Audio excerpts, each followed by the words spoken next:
The massive chamber floated in the darkness of space, a structure so large it could hold entire cities within its walls. Inside, 12 species sat in judgment, their representatives arranged in a perfect circle around a central platform. The air smelled strange, a mixture of atmospheres blended to accommodate different alien biologies. Lights from 1,000 sources created shadows that danced across metallic walls. Captain Derek Mason stood on the platform, his uniform pressed and perfect, his face calm despite the tension coiling in his gut. Beside him, Ambassador Paul Henderson shuffled papers with trembling hands. Commander Lisa Grant stood at attention, her eyes scanning the alien faces above them, trying to read expressions on features that followed no human pattern. The speaker, a tall creature with crystalline skin that refracted light into rainbow patterns, rose from its seat. Its voice echoed through translation devices, emerging in flat, emotionless human words. The Galactic Council has reviewed the evidence. Humanity stands accused of aggressive expansion, militaristic tendencies, and refusal to accept established galactic law. Derek felt his jaw tighten. They had been through this for 3 days now. The same accusations, repeated in different words. Humanity had expanded quickly, yes. They had built warships, yes. But so had every other species in this chamber. The difference was that humans had done it faster, better, and without asking permission. Ambassador Henderson stepped forward. Honored council members, humanity seeks only to survive and grow, as is the right of any species.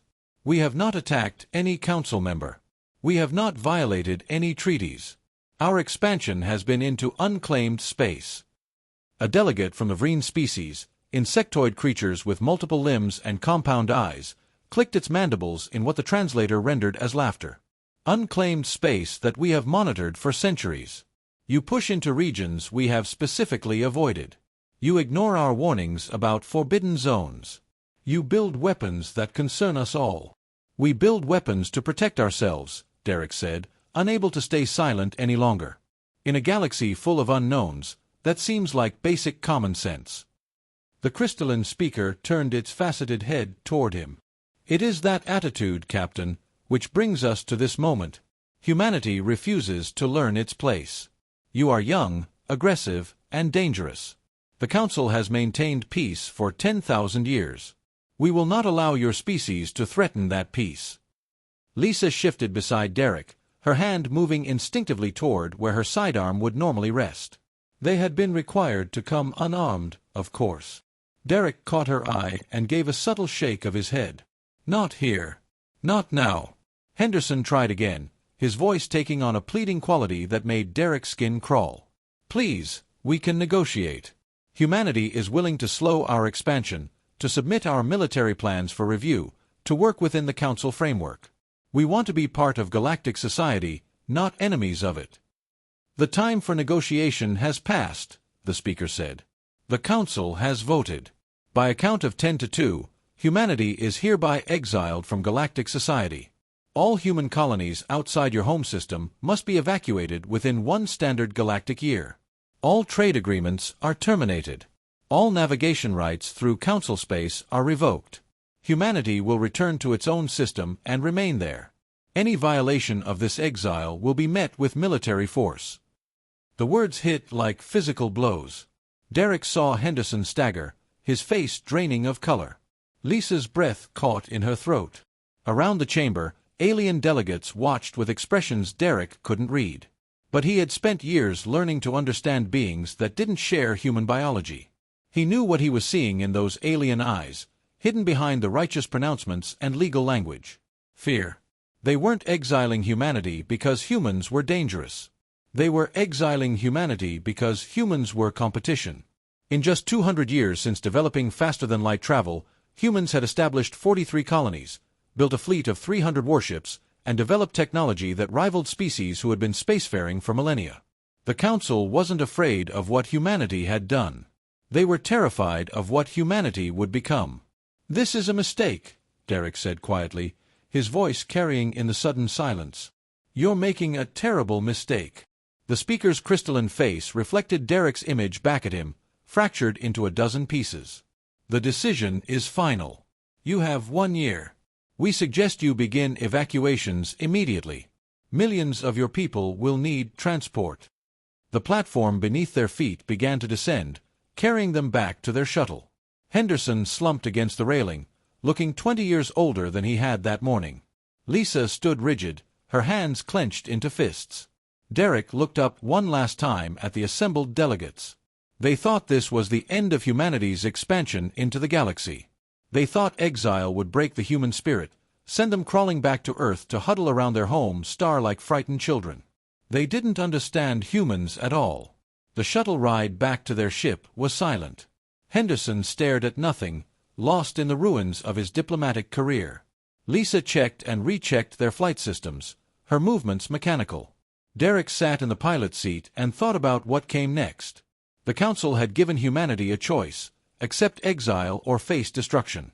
But Derek saw a third option, one the aliens in their ancient arrogance hadn't considered. Humanity could reject both choices and forge their own path. The galaxy was vast, far larger than the Council's claimed territories.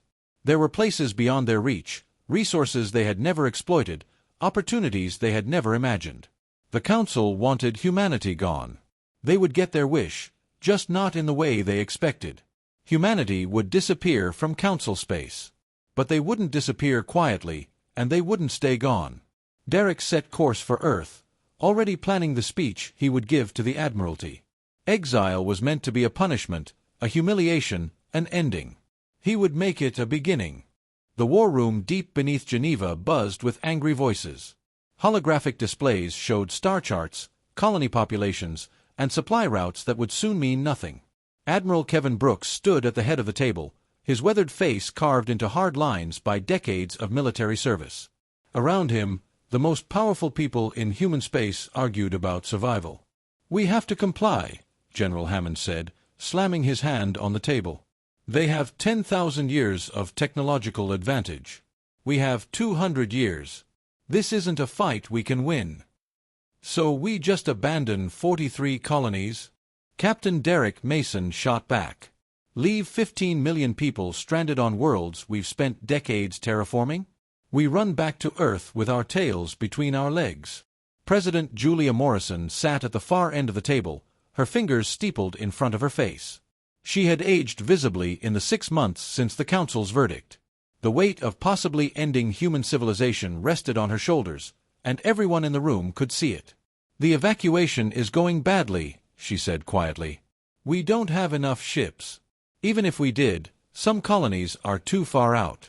We'll never reach them in time. We're looking at millions of casualties either way." Dr. Nathan Wright cleared his throat. The chief scientist looked out of place among the military officers and politicians, his cardigan and glasses a stark contrast to their uniforms and suits. But when he spoke, everyone listened. "I've been studying the Council species for the past 6 months," he said, activating a new hologram. "Their technology, their history, their military capabilities. I found something interesting." The hologram showed a comparison chart. On one side, Council military assets. On the other, human forces. The numbers looked devastating until Nathan highlighted specific categories. "Look at development rates," he continued. "The Council's technology has barely advanced in 2,000 years. Their newest warships are just modifications of designs that are centuries old. They're not innovating. They're stagnating." "So what?" Hammond said. "They still have more ships, bigger weapons, and control of every major resource in known space." "Do they?" Nathan adjusted his glasses. "I accessed some very interesting archaeological data. The Council didn't develop most of their technology. They inherited it from a previous civilization. They've been coasting on ancient knowledge for millennia. Meanwhile, every single piece of human technology was built from scratch. We're innovators. They're caretakers." Derek leaned forward, his interest sharpening. "You're saying they're weaker than they look." "I'm saying their strength is an illusion maintained by unity and inherited advantages. But here's the critical part: they're afraid of us. Really afraid. That's why they exiled us instead of just destroying us outright. They're not sure they could win a direct confrontation." Admiral Brooks had been quiet, but now he stood, walking to the star chart. His finger traced a line beyond Council space, into the regions marked as forbidden zones. "What's out here, Nathan?" he asked. "Unknown. The Council claims those regions are dangerous, quarantined areas that must not be entered. But I don't think that's true. I think they're areas the Council can't control, places they've failed to expand into. They've forbidden everyone from exploring them to hide their own limitations." "You want us to go into forbidden space," President Morrison said. "It wasn't a question. I want us to stop letting them define the limits of human ambition," Brooks replied. "They exiled us from their space." "Fine. The galaxy is vast. We don't need their permission to exist." The room fell silent. Everyone understood what the Admiral was suggesting. It wasn't compliance. It wasn't even resistance. It was outright defiance. Commander Lisa Grant spoke up from her position along the wall. "We've already lost the diplomatic route. Our economy is collapsing. Our people are suffering. What do we have to lose by trying something bold?" "Everything," Hammond said. "If we defy them, they'll send their fleets. We'll be wiped out." "Maybe," Derek said. "Or maybe we'll surprise them. They exiled us because they're afraid of our potential. What happens when we stop trying to play by their rules and start making our own?" President Morrison stood, and the room fell silent. She walked to the window that looked out over the Geneva Mountains, her reflection ghostly in the reinforced glass. "My advisors are split down the middle," she said. "Half want to comply, retreat to Earth, and hope the Council eventually forgives us. Half want to fight, consequences be damned. I've spent 6 months trying to find a middle path, and there isn't one. We either submit or we resist. There's no compromise." She turned to face them, and Derek saw something new in her eyes. Not fear. Not doubt. Determination. "They called us aggressive," she continued. "They said we expanded too fast, built too many weapons, refused to know our place. They meant it as condemnation. I'm starting to think it was our greatest strength all along." Admiral Brooks nodded slowly. "Give the order, Madam President."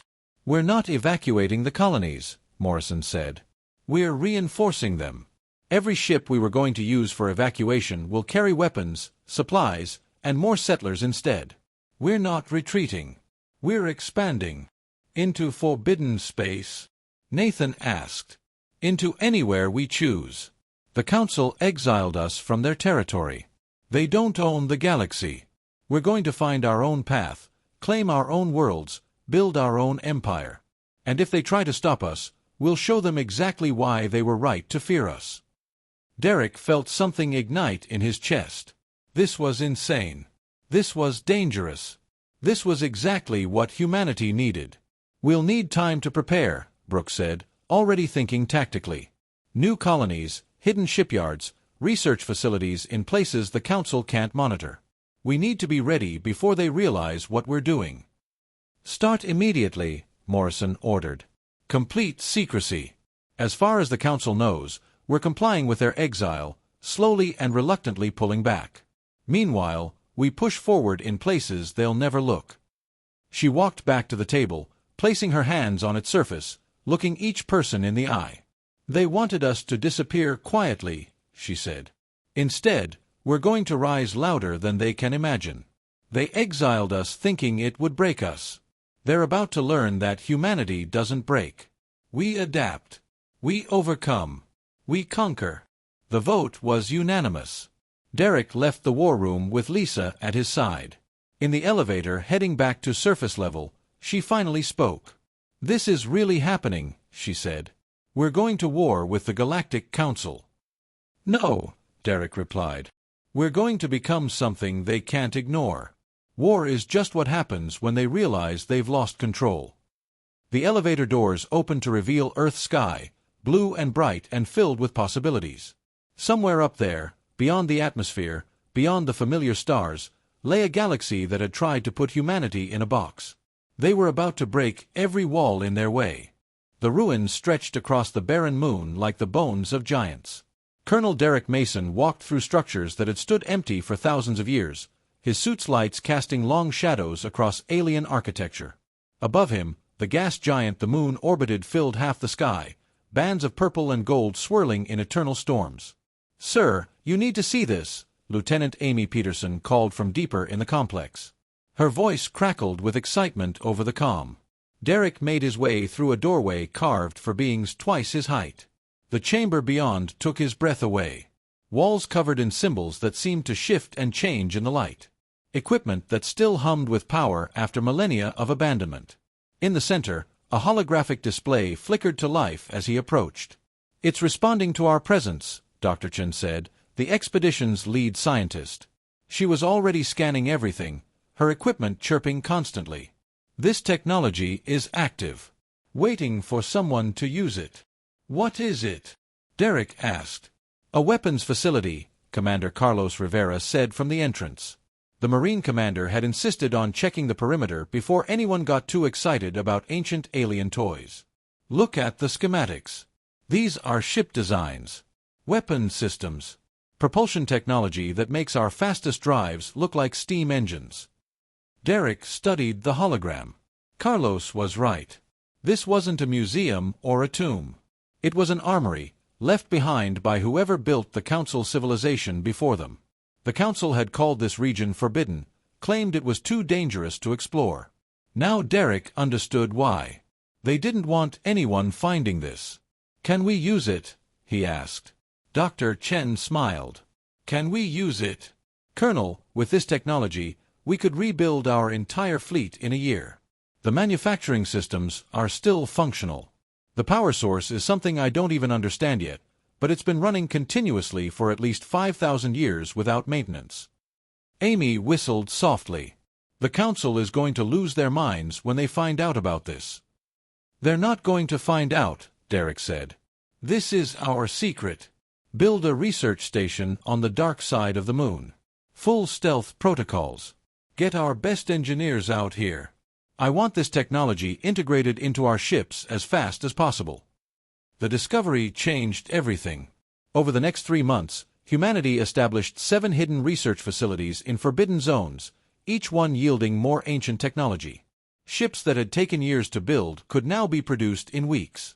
Weapons that multiplied human firepower by factors of 10. Shields that could withstand punishment that would have vaporized older vessels. And then the Council noticed. Derek was aboard the warship Valiant, now under Captain Lisa Grant's command, when the Council fleet appeared. They had been establishing a colony in the Crimson Nebula, a region rich in resources and strategically positioned. The Council considered it forbidden. Humanity considered it available. 12 ships dropping out of faster than light, the sensor officer reported.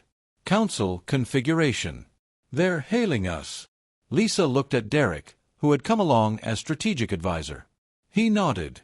She opened the channel. The alien face that appeared on screen belonged to a Corthan, one of the Council's founding species. Reptilian features, cold eyes, and a voice like grinding rocks. "Human vessels, you are in violation of Council law. You have entered forbidden space and established unauthorized colonies. You will cease all activities immediately and prepare to be escorted back to your home system." Lisa kept her voice level. "This space is unclaimed. We have as much right to be here as anyone. You have no rights beyond what the Council grants you. You are exiles. Your presence here is an act of war.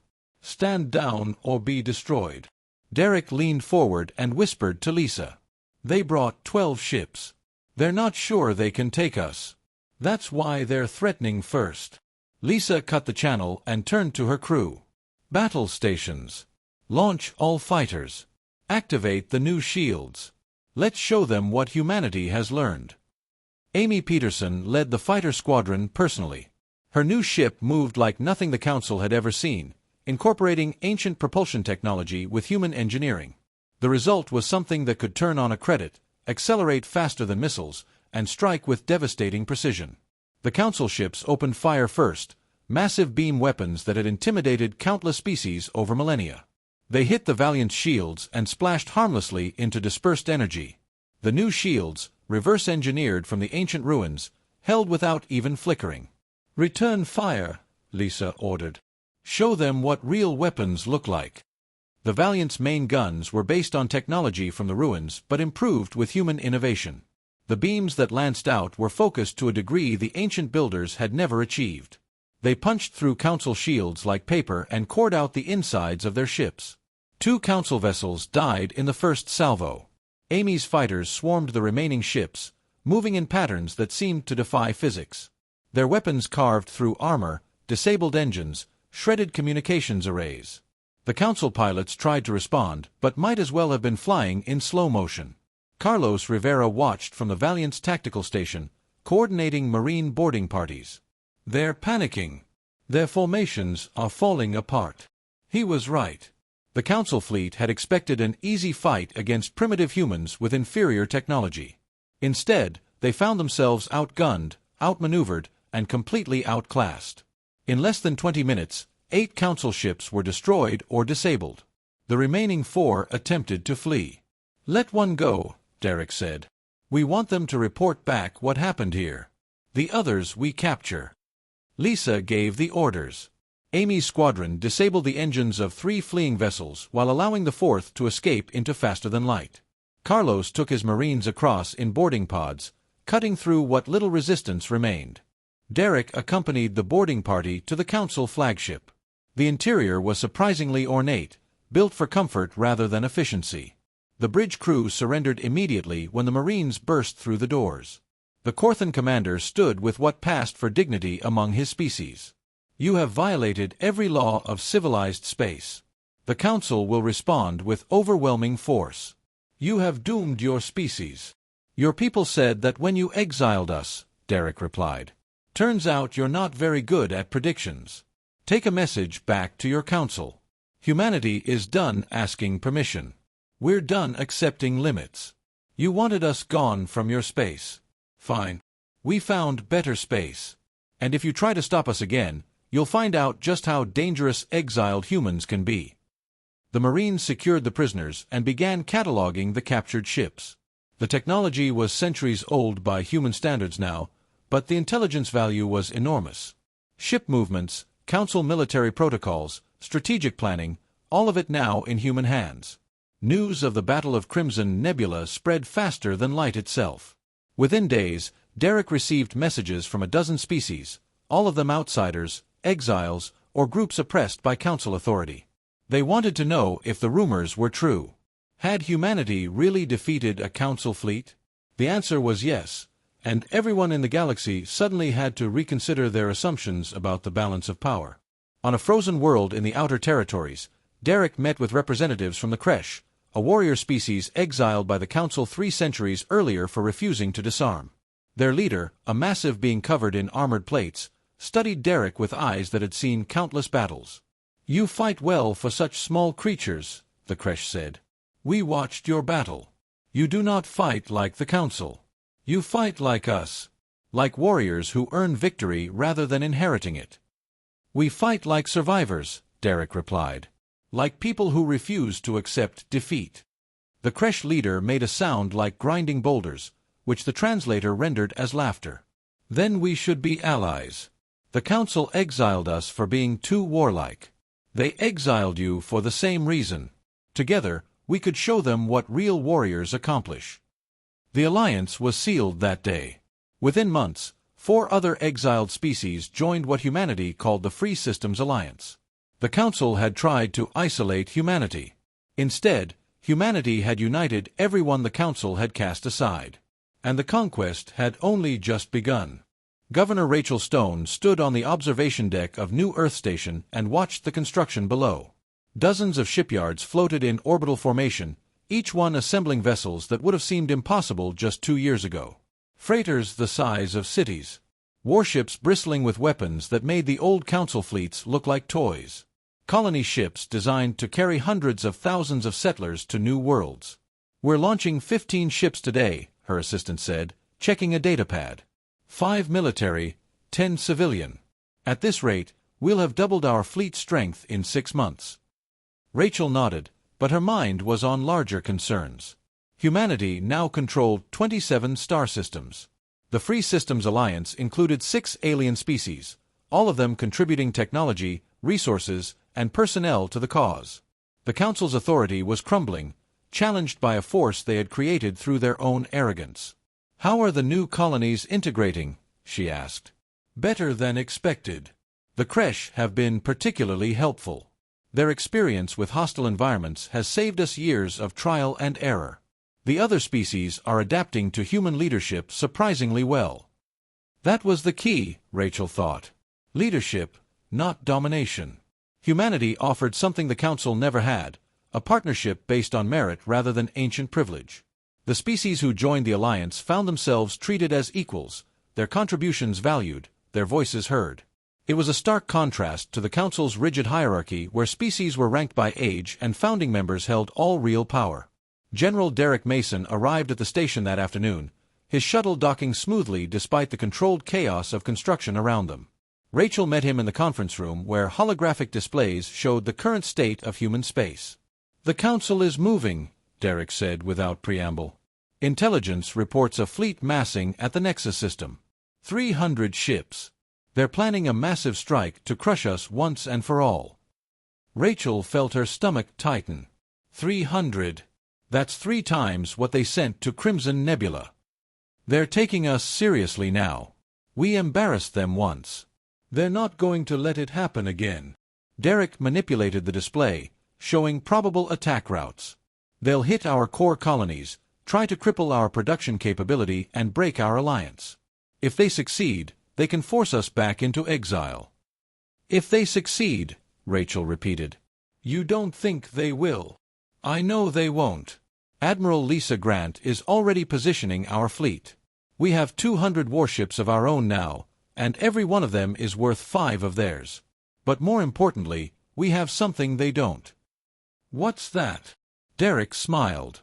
"We have allies who actually want to fight for us." The Battle of Terra Nova would go down in galactic history as the moment the Old Order truly died. The Council fleet arrived in overwhelming force, confident in their numbers and convinced that humanity's earlier victories were flukes. They found instead a fully mobilized military backed by 6 allied species who had spent years preparing for exactly this confrontation. Admiral Lisa Grant commanded from the new flagship Defiant, a vessel incorporating the best of ancient technology and human innovation. Around her, the combined human and allied fleet moved with precision that spoke to months of joint training and exercises. "They're deploying in standard Council formation," her tactical officer reported. "Heavy cruisers in front, support vessels behind, fighters screening the flanks." "They're fighting the last war," Lisa said. "Show them how this one works. Launch all wings. Execute pattern Delta 7. What followed was not a battle in any traditional sense. It was a demonstration of overwhelming tactical and technological superiority. Human fighters, piloted by veterans like Amy Peterson, tore through Council formations with impunity. The Kresh warships, nearly as advanced as human vessels and crewed by warriors who lived for combat, smashed through Council lines like hammers through glass. Other allied species contributed their own advantages, creating a combined force that operated like a single, devastating organism. The Council fleet, designed for intimidation and built on outdated doctrine, fell apart. Ships that had been state-of-the-art a century ago found themselves unable to track human vessels, unable to penetrate human shields, unable to match human firepower. Within 3 hours, 100 Council ships were destroyed or captured. The rest attempted retreat. "Let them go," Lisa ordered. "We want survivors to carry the message. The Council is finished." But Derek had a different plan developing.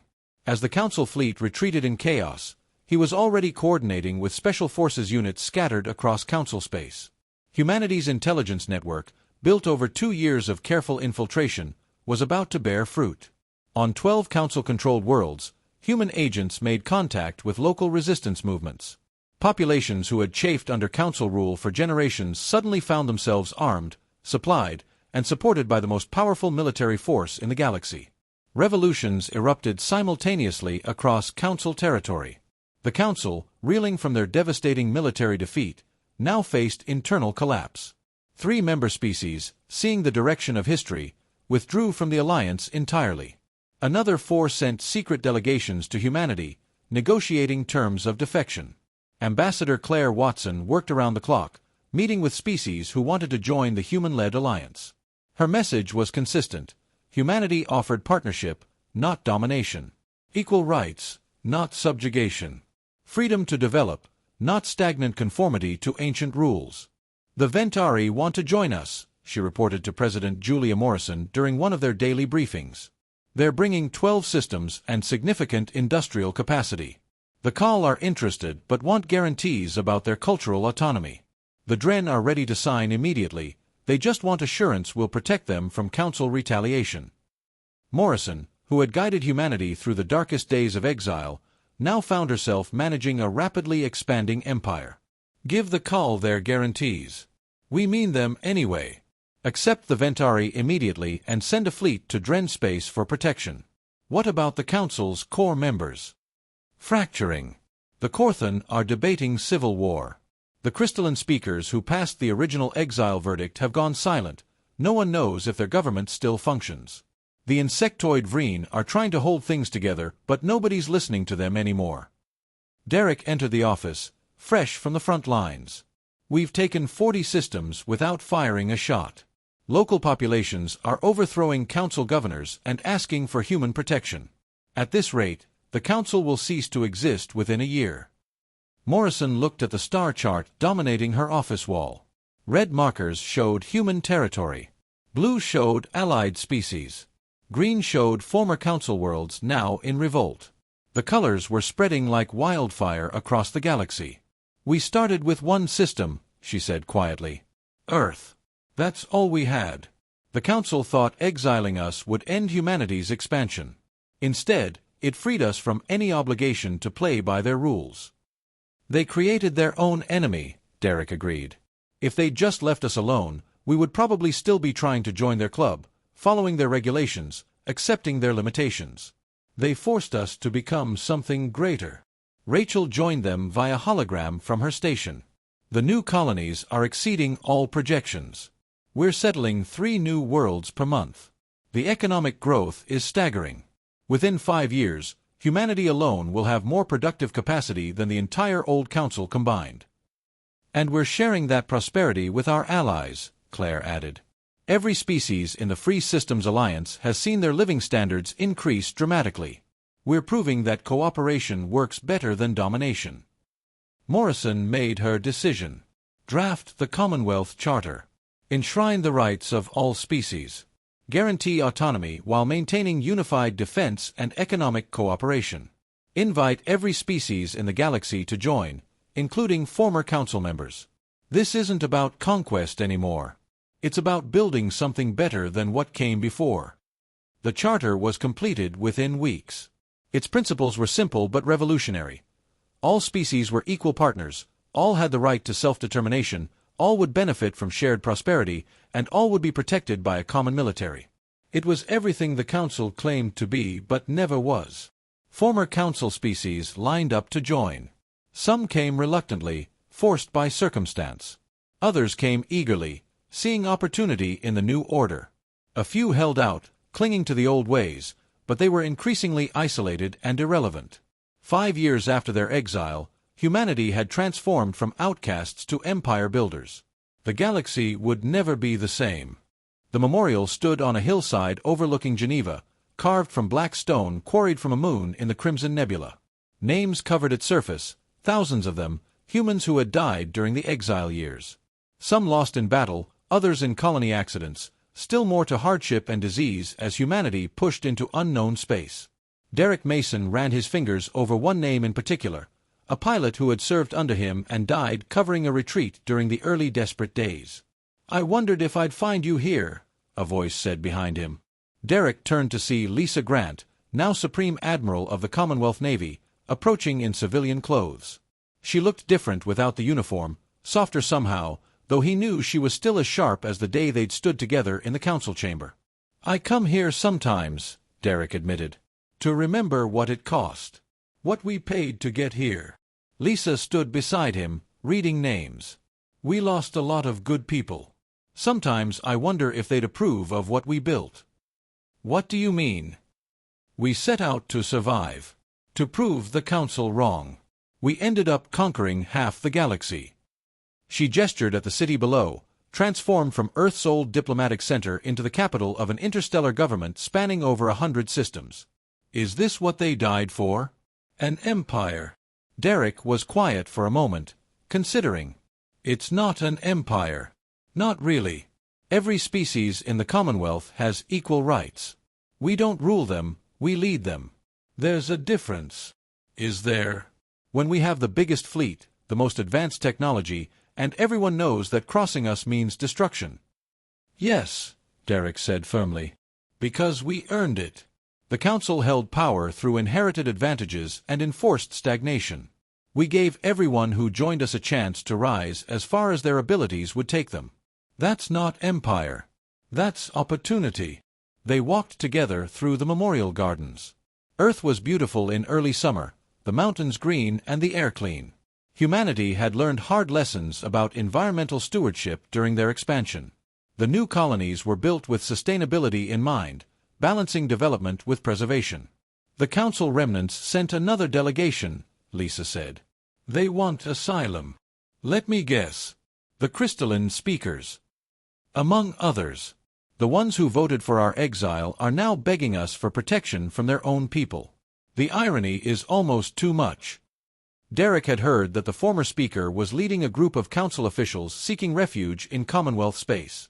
After the council collapsed, many of their leaders faced prosecution from species they had oppressed for centuries. Humanity, ironically, was their only hope for safety. What did Morrison decide? She granted it. Claire Watson is handling the details. The former council leaders will face truth and reconciliation hearings, but no executions, no torture. We're better than that. Are we? Derek asked. After everything they did to us? Lisa stopped walking and looked at him directly. Yes. We have to be. If we become as cruel as they were, we lose the moral authority that makes the Commonwealth work. Mercy isn't weakness, Derek.